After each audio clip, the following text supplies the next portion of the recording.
Okay, today we are going to read chapters 9 and 10 of Book 10, Ghost Town at Sundown. Chapter 9, Lonesome Luke. The sun was low in the sky when they reached Rattlesnake Flats. Just let us off in front of the hotel, said Annie. You sure the stage is coming through here? Said Slim. Yup, said Jack and Annie together. In front of the hotel? Slim got down from Dusty. Then he helped Jack and Annie down. I hope you'll come to Laramie and visit, said Slim. He winked. I might be needing some help on my book.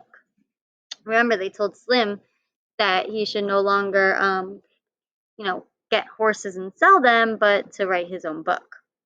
Slim climbed back on Dusty. He looked down at Jack.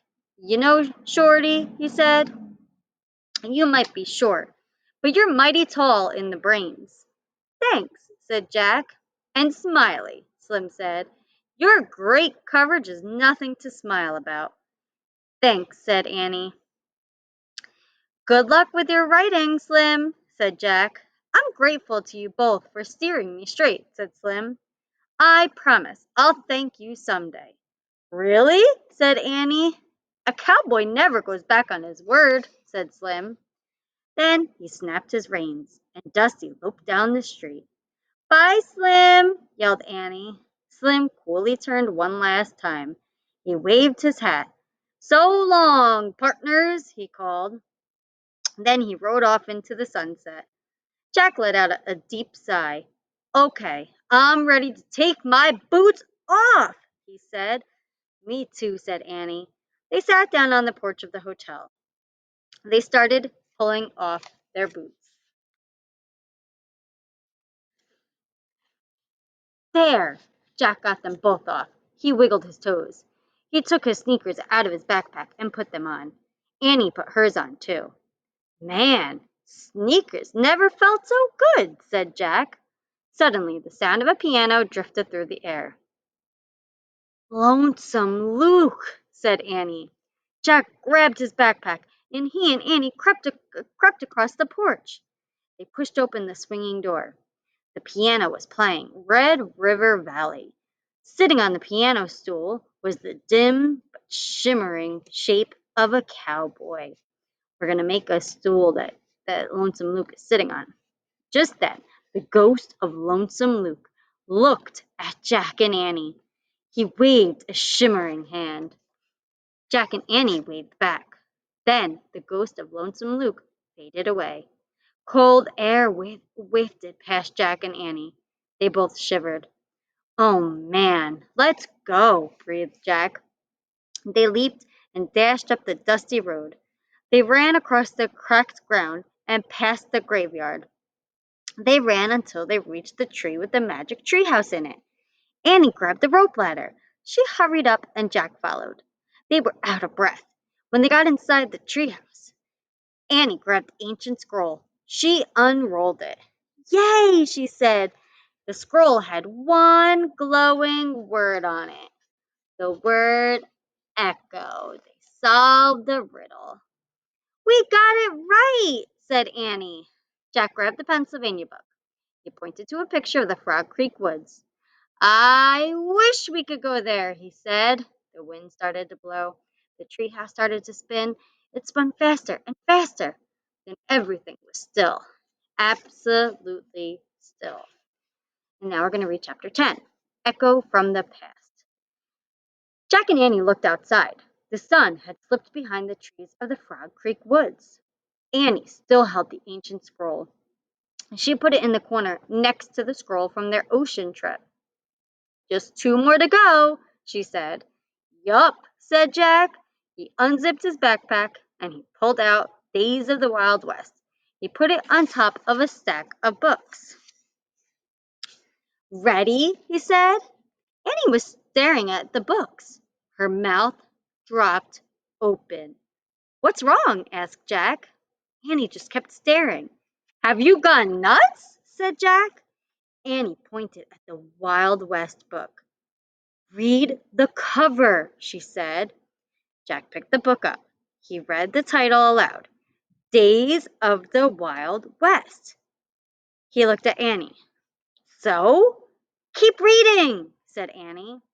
The author's name was below the title. It was in smaller letters. Jack read, Slim Cooley. Jack gasped. His mouth dropped open. He and Annie stared at the words for a long moment. Oh, man, whispered Jack. We were using Slim's book, the book he wrote after he left us.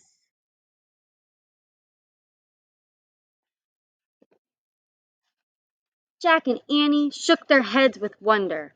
Jack opened Slim's book. He looked at the title page. At the bottom of the page, he read, Texas Press, Dallas, 1895. Jack turned the page. He read the dedication. With thanks to Smiley and Shorty, two strangers who changed my life. Jack looked at Annie. Slim dedicated his book to us, he said. Yup, said Annie. She smiled. Jack placed Slim's book back on the stack of books. Then he and Annie left the treehouse and climbed down the ladder. As they started through the woods, the trees were alive with bird sounds. The air felt soft and moist. Frog Creek seemed so peaceful, said Jack. No rattlers, no rustlers, no ghosts. Yeah, but no Slim Cooley either, said Annie sadly. I know, said Jack, but when we read his book, it's like he's still talking to us. Oh, right, said Annie.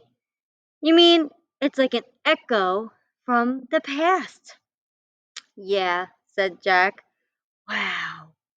Just then, out of the blue, a voice called, Jack! Annie! It's it's Dad, said Annie. Coming! She and Jack shouted.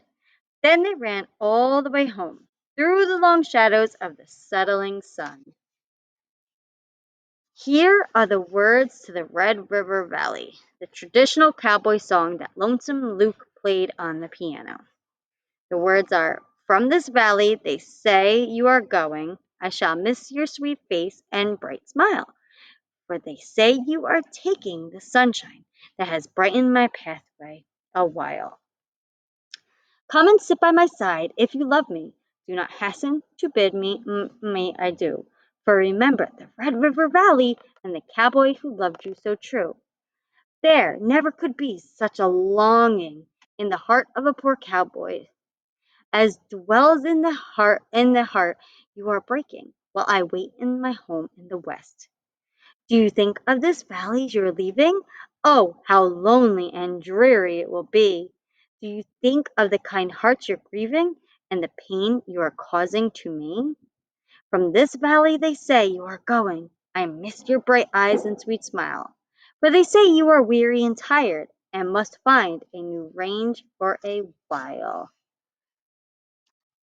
And that is the end. So, we are going to make a horseshoe and we are going to make a stool. Your prediction is going to be what is going to happen in the next book. The next book is called Lions at Lunchtime. You see lions, babies, Jack and Annie. What do you think they're going to see? What do you think is going to happen? Looks like hyenas. Looks like elephant, deer or elk.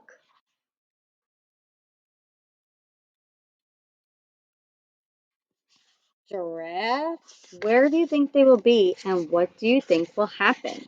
Owl. So many different animals. Okay. I'm not gonna write my prediction. You guys write your own prediction. I'm not gonna say I don't want anyone stealing my idea, but what do you think is going to happen in book 11, Lions at Lunchtime?